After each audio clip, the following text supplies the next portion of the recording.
Now I'm pleased to introduce our commencement speaker, Robert G. Hisaoka.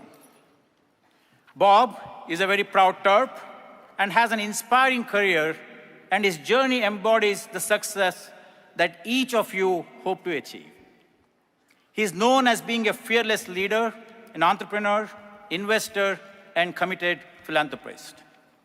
As chairman and CEO of RGH Capital, an angel investor in disruptive tech industries, he focuses on using his investments as a driver for his philanthropy. Bob's career has made some surprising twists and turns, some of which he will share with you in his remarks. But through all of it, he has focused on delivering value and providing outstanding results. Bob is a long-standing supporter of entrepreneurship education at the Smith School. He has sponsored the Pitch Dingman competition, and through the Hisaoka Speaker Series, connected students with business luminaries. In addition to many investments he has made in the Smith School to benefit our students, Bob has made a tremendous impact on the lives of cancer patients and their families as the founder and chair of Joan Hisaoka Make a Difference, Gala Assisting Those Living with Cancer. To date, the Gala has raised over $21 million and counting. Bob was recently honored as one of the first alumni to be inducted into the Robert H. Smith School of Business Hall of Fame, in recognition of his outstanding career of extraordinary achievements and leadership in community. I can think of no finer role model for you as you begin your career journeys. Please join me now in welcoming Bob Hisaoka.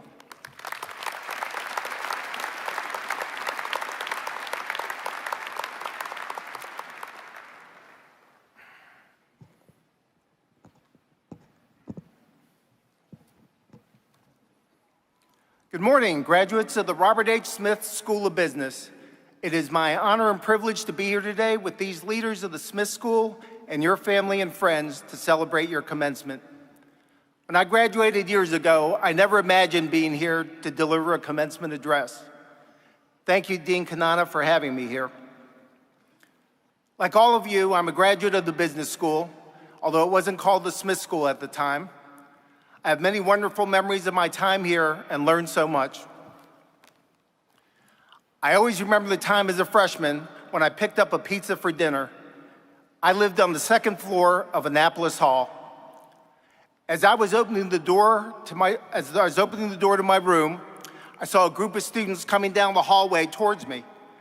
Thinking fast, I quickly did a pizza behind the back move that Michael Jordan would have been impressed with. Yes, I had successfully gotten into my dorm room without anyone knowing that I had purchased a pizza. I wouldn't have to share my dinner. To my dismay, when I opened the pizza box, all the hot cheese and toppings had slid off, and I was left with only a tomato sauce pizza. Lesson learned, never tilt the box and share your pizza. Other memories of my time at the University of Maryland are more positive, especially the way I remember my grades. In my mind, my grades were fantastic. And they've only gotten better as I've gotten further away from my school years. Soon, I'll be at a 5.0 GPA. I'm sure you have amazing memories here as well. And now, as you turn your mind toward all the new things awaiting you, I'd like to share some of my own story and a few of the lessons in life that have helped me along the way, both in my life and career. I hope that you'll find them useful in your own life journey. Let's start this. Throughout your life, you're going to have times of unexpected adversity. But it's not the adversity that defines you. It's how you deal with it that defines you. I first learned about adversity when my mother passed away at a very young age. I was only 13 at the time. My mother was an amazing, compassionate woman who was the valedictorian of her high school in Chicago, became a registered nurse, and later gave up her career to raise a family. I vividly remember the day my father came home and told me my mother had passed away. I was devastated. By the time I came to college, it was just me, my dad, and my younger sister. My parents stressed the importance of education and made it my top priority.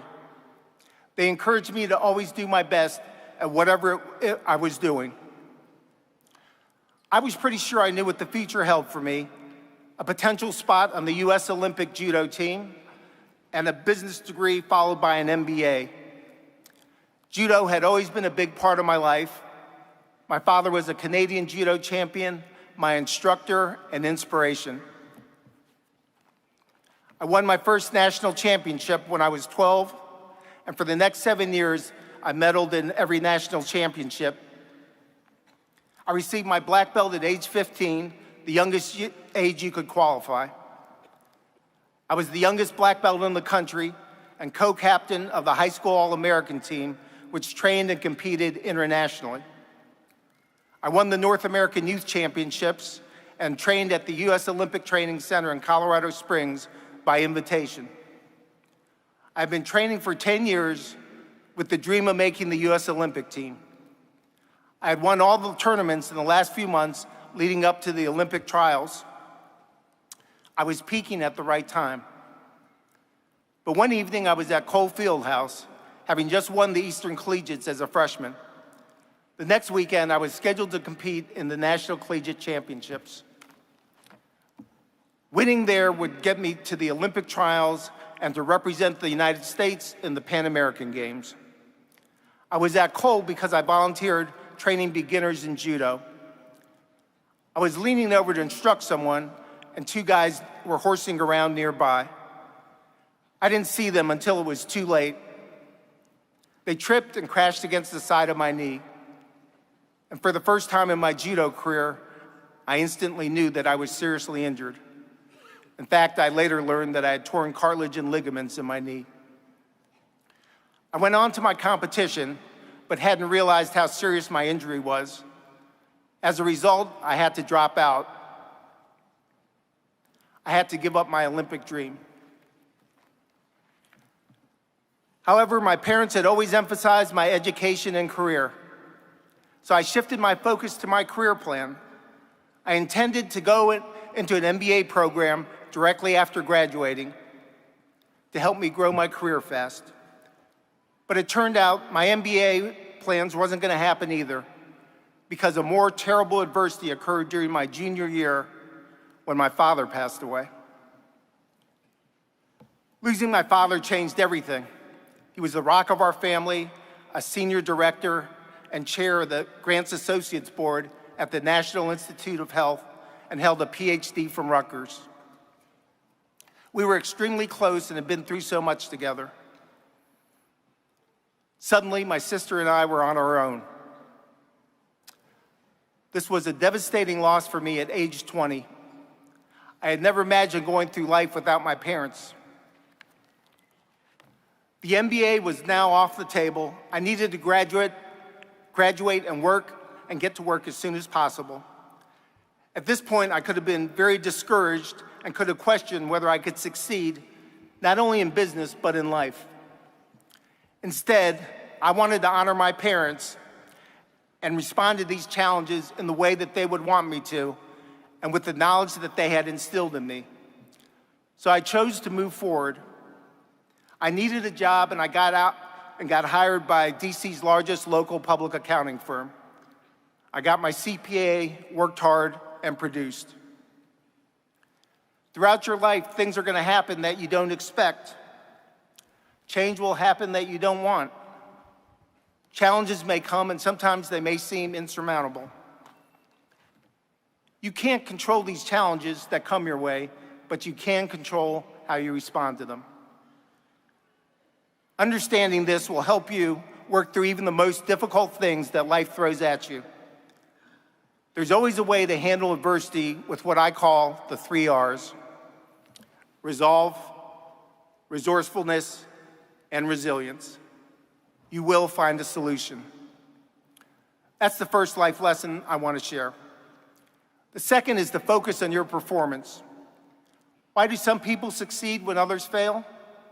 It's because performance and results lead to opportunities. A lot of people will tell you to work hard to be successful, but that's not enough for success. It's a part of success, not the defining factor. What matters is being efficient and effective. What matters are your results and your impact on your organization. Just working hard or long hours doesn't guarantee success or career advancement. The quality of time you spend working and your results will move your career forward. For 5 years, I worked as a certified public accountant. I did so well that I moved from senior accountant to manager and was on track to make partner.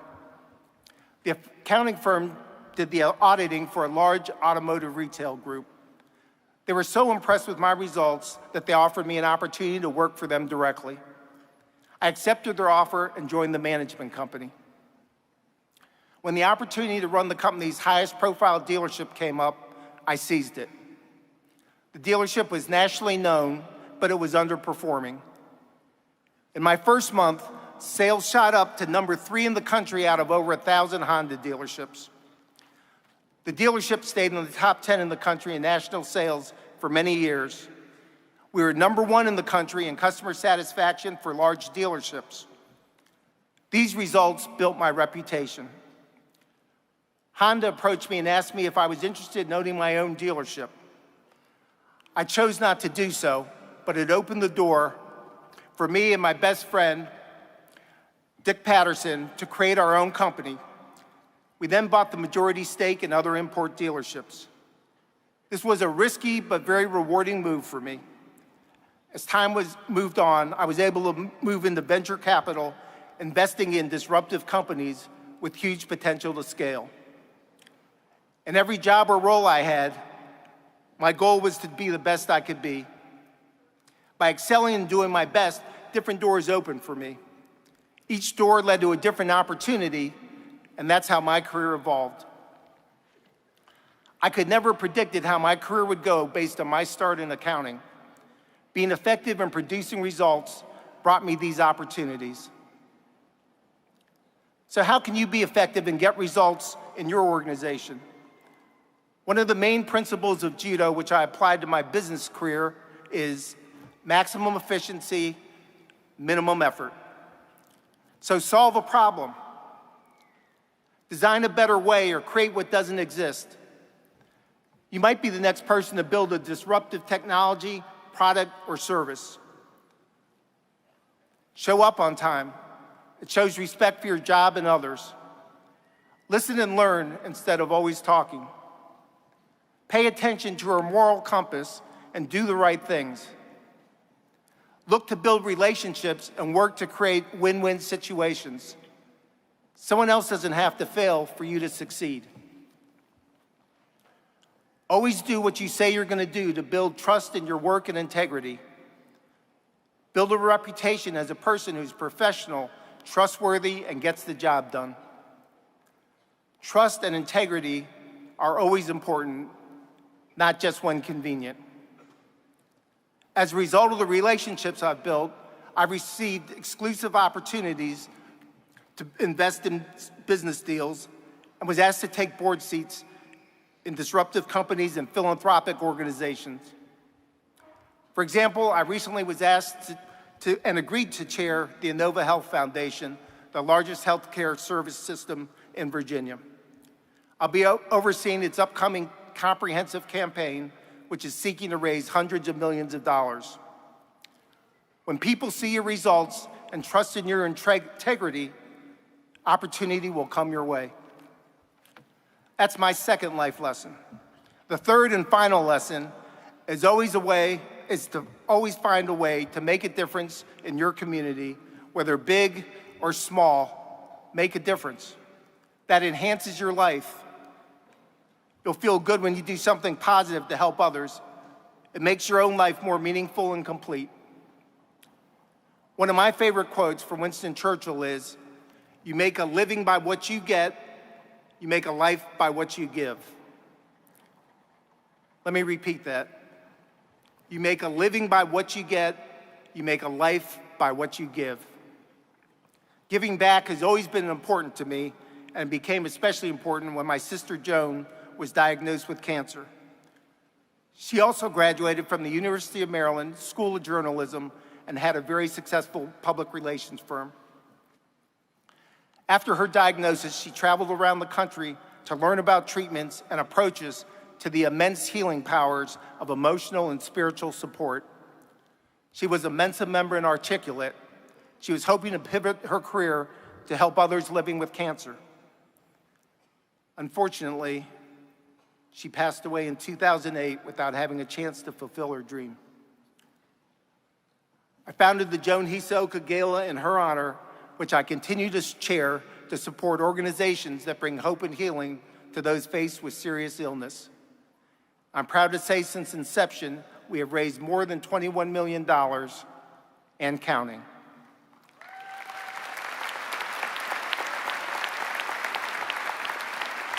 Thank you. I find this incredibly rewarding. It makes your life more meaningful to help others. And it doesn't always involve money, which I recognize is in shorter supply in the beginning of your career. It's also about being helpful, caring, and getting involved. The things we see as small gestures can be very big to others. I was involved with the Dingman Center for Entrepreneurship through the Hisaoka Speaker Series and the Pitch Dingman competition. I also served on the Smith School Board of Advisors to provide advice and support. I'm on a number of other boards supporting organizations that do work that I care about. You can do the same. You don't have to wait until you have more time or more money. Do something to contribute now. I believe it's important for your inner self to help others without looking to receive anything back other than self-satisfaction. Though my parents died when I was at an early age, because of what they instilled in me, I was able to move forward in life. As a result, I get a lot back for being a small part of helping someone else move forward. So these are the lessons I've learned in my own life that I wanted to share with you. Face adversity with the 3 R's: resolve, resourcefulness, and resilience. In your professional life, produce results and work with integrity. I'm certain that opportunities will open up for you. And while you're doing that, find a meaningful way to contribute to others or your community to enhance your life. Fellow Terps, I wish you every success as you pursue your own dream. I know I'll be hearing great things about you for years to come. Oh, and one more thing, never ever tilt your pizza box. Congratulations on your graduation.